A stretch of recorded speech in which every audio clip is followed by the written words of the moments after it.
And welcome back to Katawa Shoujo, episode 11. Where we last left off, we were spending time with Lilly and Hanako. Last episode, some things happened. We were having a very nice discussion with Hanako for the first time, as a matter of fact. We come across some interesting things, including the fact that Shizune hates Lilly's and Hanako's guts. Yeah, that's kind of a biggie. And also we met a new person who I think may be a love interest. I have no idea. Like, she doesn't seem like a minor character. She portrays a definitive archetype, and those who portray a significant archetype are usually love interests. Like, Lilly, of course, is the calm and formal archetype. Hanako is the shy archetype. Shizune is the nerd archetype. Misha is the chatterbox archetype. So this would be understandable if Emmy is the sporty and peppy archetype. So yeah, found a new love interest. So that means that almost all the characters on the thumbnail have been filled, apart from one. That we don't know who that is yet. I mean, I do, because, well, I had to find out who they were. Yeah, spoilers! I know who the love interests are. But we still have one left filled in. We still have one yet to be filled in. And I'm not going to reveal who it is for spoilers, and because, well, I only know their names. And I know their appearances, and that's it. So I actually know nothing about them. And besides, like, I was only, like, starting to develop the thumbnails, like, after episode 8. Yeah, after episode 8. So of course, I knew about Misha, I knew about Shizune, Lilly, and Hanako. But and of course I had to, of course, get images for Emmy and the other person, just so you know. Yeah, some behind the scenes shit. So anyways, let's continue. Even without a voice, Shizune is direct and brash. Misha seems to get along with everyone. On the other hand, Lilly is soft-spoken and relaxed, while Hanako seems to be the shyest girl I've ever met. See, here's a thing which has been happening so far in this session. I have somehow been able to predict the next line in this. Like, I usually make some kind of analogy on the previous line, and make some kind of comment, and then the next line is almost exactly the same as my comments. So of course, this one was what I'd said last episode, in which I was comparing Shizune and Misha to Lilly and Hanako.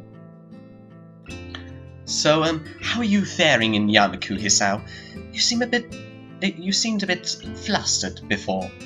Well, I was lost and I stumbled upon you, but you know what? It was kind of a good thing. Apart from getting lost every now and then, and being crash-tackled outside my classroom, fine, I guess. You looked pretty hurt before. Are you okay? For a brief moment, I considered telling Hanako and Lilly about my condition, but then I held it back. Oh man. Then again, like, it might have been something that, you know, like, they might know. If it was Shizune Misha at the time, when Emmy crashed into me, and I brought it up to Shizune Misha, they would go to extremes and just be like, "You almost caused our friends to have a heart attack." But like for these, they'd just be like, "Oh, I see. I hope you didn't have a heart attack." Yeah, that would be kind of unfortunate if you had a heart attack. I can't tell why, but for some reason, I feel uncomfortable talking about it to these relative strangers. even if they have been pretty friendly. Relative strangers. I guess, like, you know, you've only just recently met them, but they'll grow on you, Hisao. I'm pretty sure of it. Yeah, it's nothing. I was just a bit startled. Judging from the two girls' expressions, I don't think that they're buying it. Yeah, Lily's being a bit impatient, and Hanako's just being Hanako. But in what I assume is their way of respecting my privacy. They don't press the matter. I guess that is one of the unwritten rules around here. Don't ask. Even if people's conditions are obvious, like Hanako's, there's still bound to be a story involved. Yeah. Like, I made an analysis in the description of episode 8, just in case you know, every time I meet a new character, I usually, like, put in this kind of, like, analysis in the description.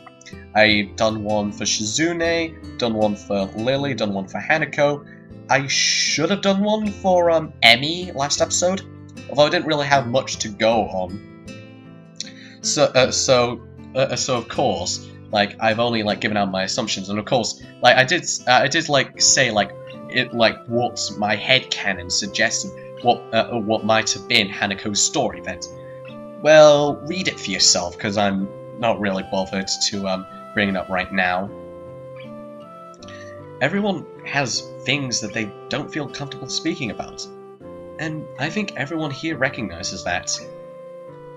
So, how long have you been in this school? You both seem to know your way around pretty well. Well, I've been here since the start of high school, but only moved into the dormitories a year ago. Hanako joined at the start of high school as well, and moved into the dormitories when she did. If memory serves me right. That's right. Since high school. So you've known each other since then? Since I moved, yes. Hanako lives next door to me, so it's only natural, right? Interesting.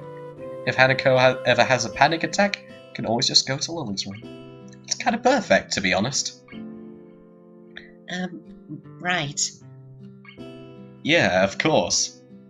Living next to someone is probably reason enough to befriend them. Thinking about that, someone immediately springs to mind. Yes. Harry Potter, aka Kenji, who lives next door to me. Like, probably good enough reason to befriend him. We saw what he was like in episode 8. He's kinda delusional. Like, he honestly thinks that all females are evil. So, honestly, when you think about it, like, I honestly think that we won't be getting along kinda well. Like, of course he'll be friendly, just like, oh, hey Hisao, do you want to hear my latest theory on feminists? Like, but honestly, I wouldn't give a shit. Like, I would just be like, Kenji, you could do your own thing, but to be honest, like, you know, I don't really give a shit. I can't imagine Hanako easily making friends with someone who has to deliberately avoid looking at her scars. Oh. So that's one of the things. She's really embarrassed about her scars. Damn. Like, if it helps, you know, like, I don't mind the scars. Like, it makes her her, you know? And besides, she's still very, very beautiful. The immediate conversation dried up, we start to eat our lunch. Nom nom nom nom. Da da. That is not the bell from the first session. Okay. It is along with all the bells are signaling the end of break. Like me, the girls pack up their lunches as efficiently as they set them out. I guess I'd better be off. Are you going with Hisao, Hanako? Hanako looks up at me. For a second, I can see that she is considering skipping class. Maybe just to avoid walking to the classroom with me. I could easily just say that Hanako is a B word, but to be honest, I can kind of understand. Also, I just noticed that Hisao is giving off a really sinister look. I'm gonna zoom in on the footage right fucking now and fucking look. Just look. He is giving the most evil stare at Hanako. So I can pretty much imagine that Hanako is scared shitless. Yes. But despite her apparent opinions, she'll still go with us. Yay. I don't know what to think of this. Hanako is really as delicate to the point of breaking if looked at in the wrong way. You're kind of looking at her in the wrong way in this still, my friend. But it makes me a bit nervous too. But I push the feeling aside and try to be as natural as I can. We should hurry then. Class has already started by the sound of it. Lily gives a nod of farewell as she bends down to take her cane. Hanako and I filing out before her. We quickly walk down the empty halls to our respective classes. As we reach the door to Lily's 3-2 classroom, she turns towards me. Hisao, thank you for sharing lunch with us today. Thank me?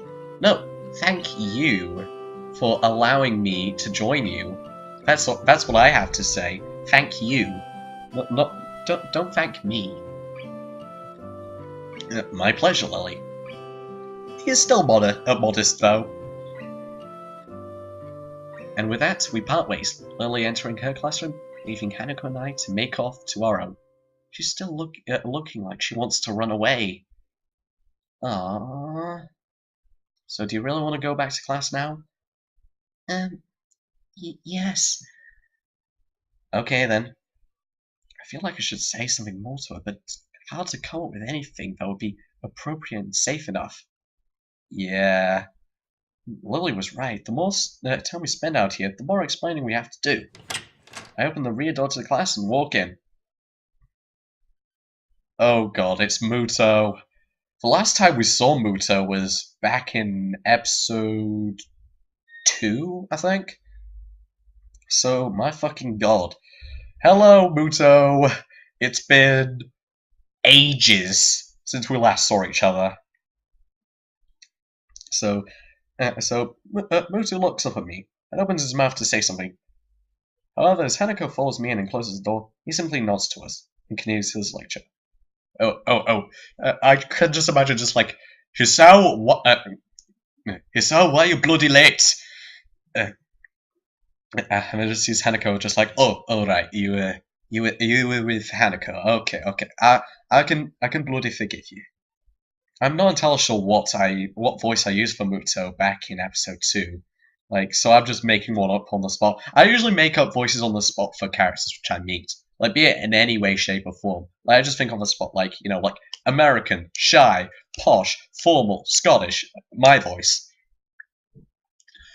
And of course, like, due to my limited vocal library, some characters sound an awful lot similar to others. Like Emi and Yuko, for example, as someone may or may not have pointed out. This is the third time that Hanako has had her truancy practically ignored. There's definitely something going on here. You're making it sound like it's a bad thing, Hisao. To be honest, I honestly think that, well... oh, sorry. I got a bit of a cough. I honestly think that, you know, Mutou is just respective of Hanako's overall shyness, and it's just like, oh, you took some time out to pull yourself together, right? That's alright. I can understand.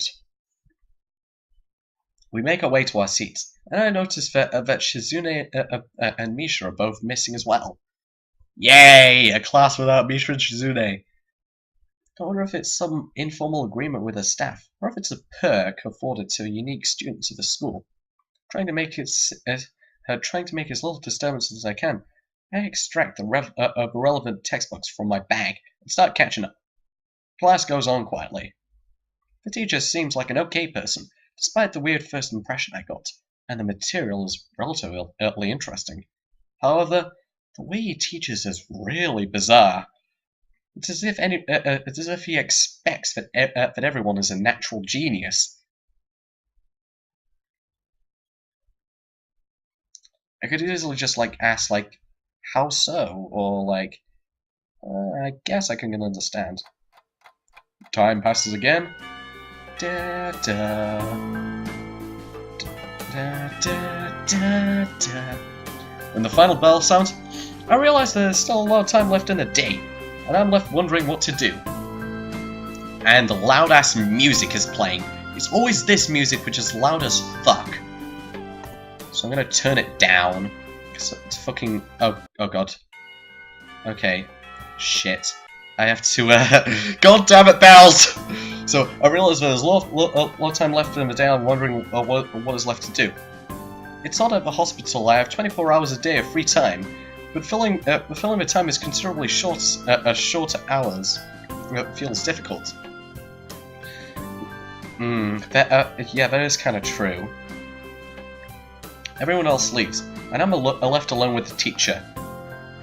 Is Mutou going to speak to us? Mutou is examining the assignment sheets we were working on earlier, marking them with a red ball pen. F, F, E, D, C. Oh, this is Shizune's paper. A. And then you got Hanako's just like, oh, poor girl. A. And then you got mine just like, oh, it's Hisa. F. Raising his eyebrows from his paper briefly, he notices me and furrows his brow. What is it? What is it, laddie? I jump at him, addressing me. Jesus! But I guess it's natural to spark some conversation, since there's nobody else around. Nothing. I just thinking about what I do after school.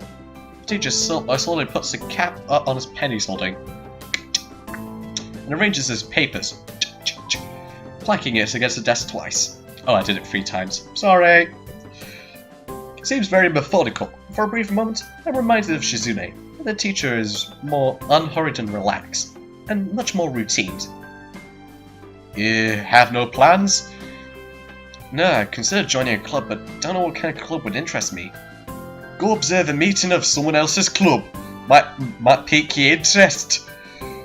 Yeah, just go observe some bloody person's meeting.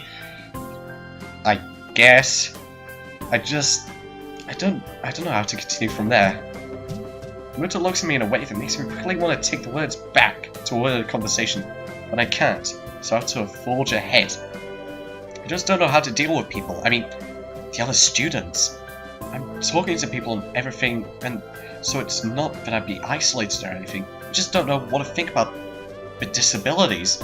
It's like it feels I'm being impolite if I pay attention to them, and it's weird to ignore them. Damned if I do, damned if I don't. Right, listen here, laddie.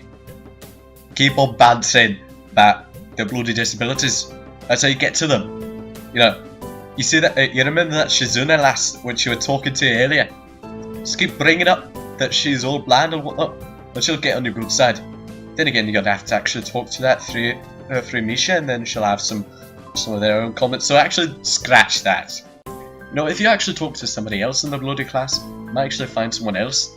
I don't bloody know though. So the teacher scratches his cheek absent-mindedly, looking very unresponsive.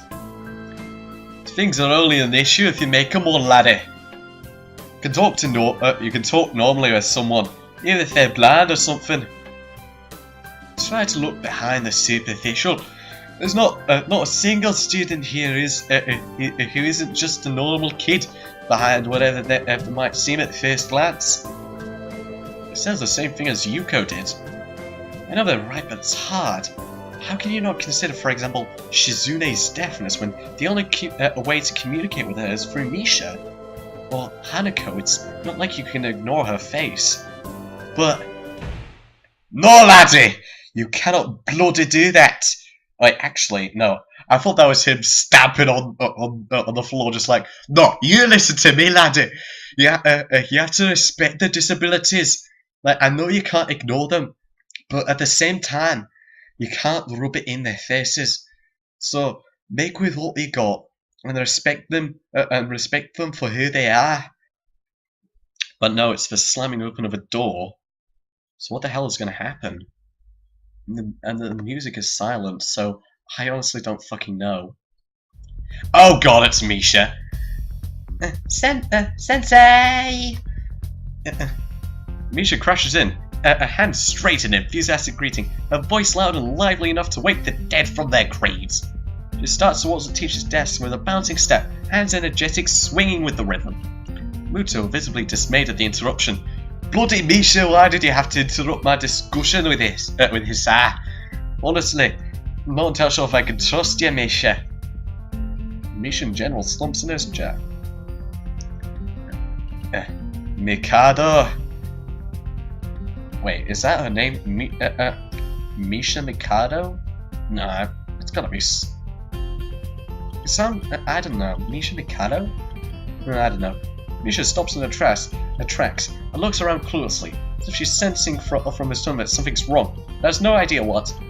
It's okay, I'm just gonna continue on talking. So I met this cute guy, and I just wanted to talk to you about it, teacher, because of course it's kind of awkward. And then he like ditches me for this really cute shy girl, and I'm kind of envious of this shy girl. So what should I do?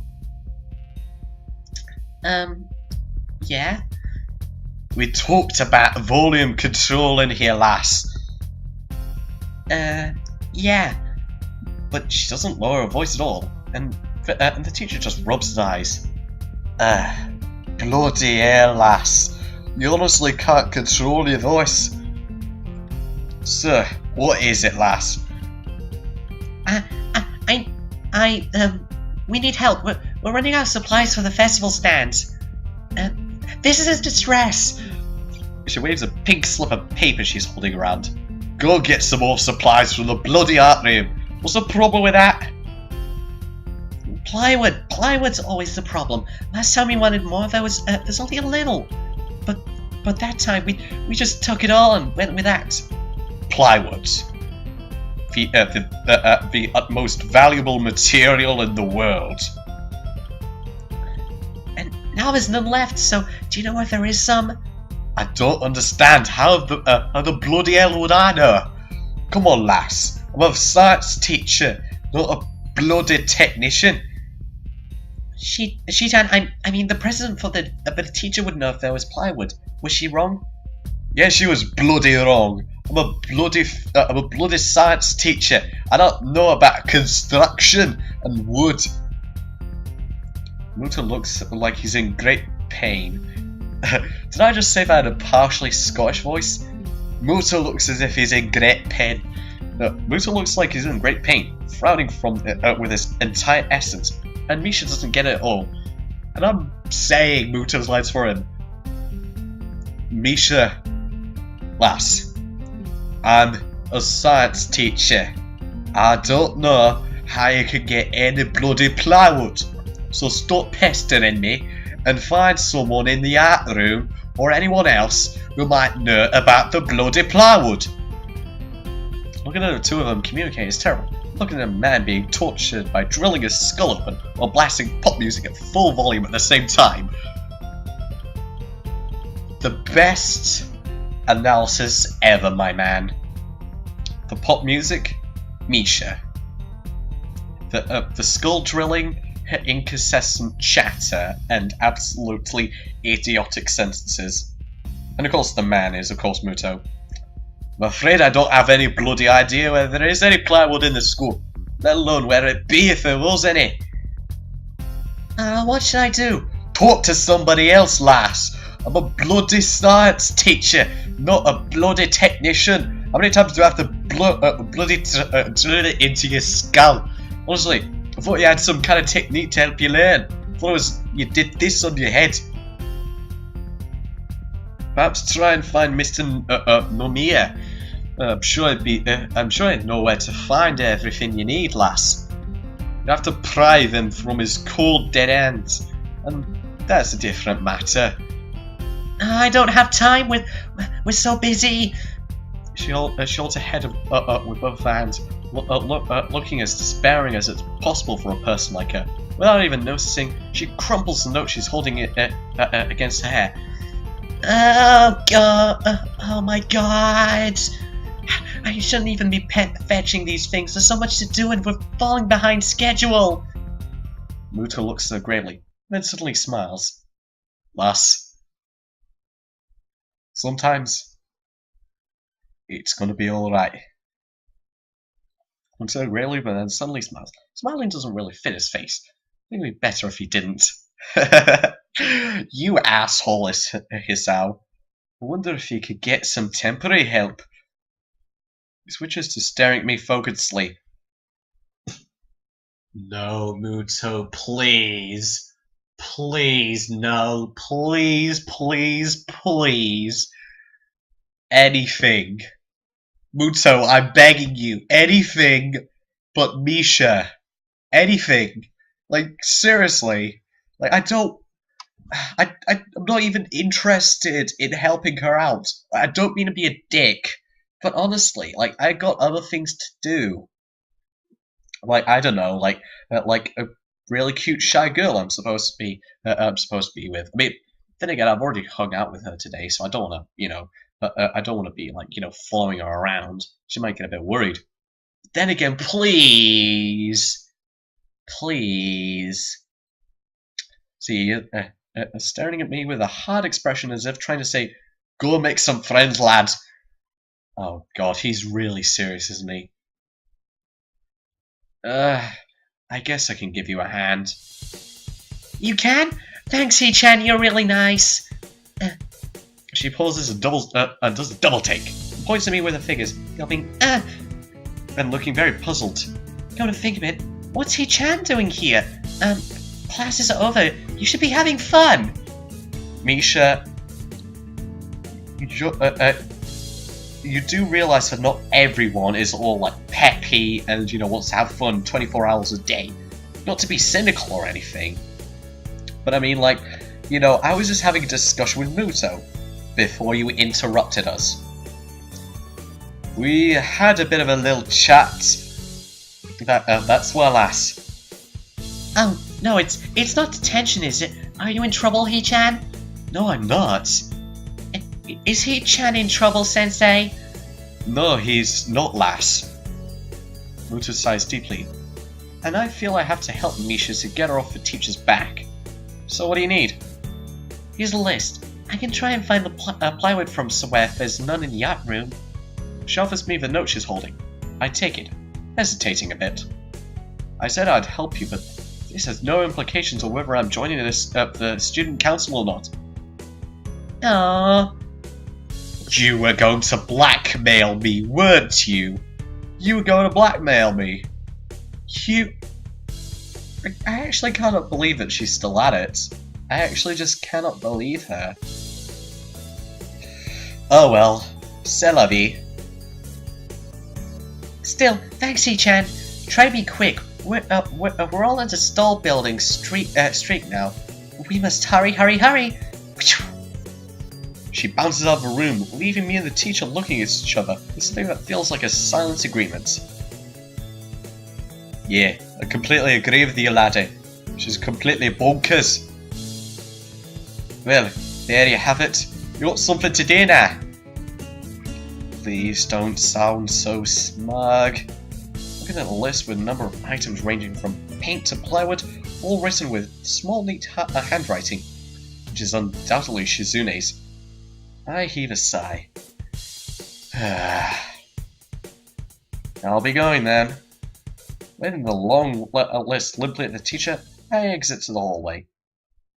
Classroom closest to ours are designated belonging to classes 3-1 and 3-2 on the right side, and 3-4 on the left, each door looking exactly the same. So, oh man, I think I'm going to have to edit there. So next time we will be heading off and gathering a whole bunch of shit. including some pilot. Yeah, next episode is just going to be some kind of like fetch quest in a sense. So, anyways, I'm going to end it there. So, thanks for watching. I hope you've been enjoying this series. I most certainly have. And, without further ado, I have been TRXD. And, bye.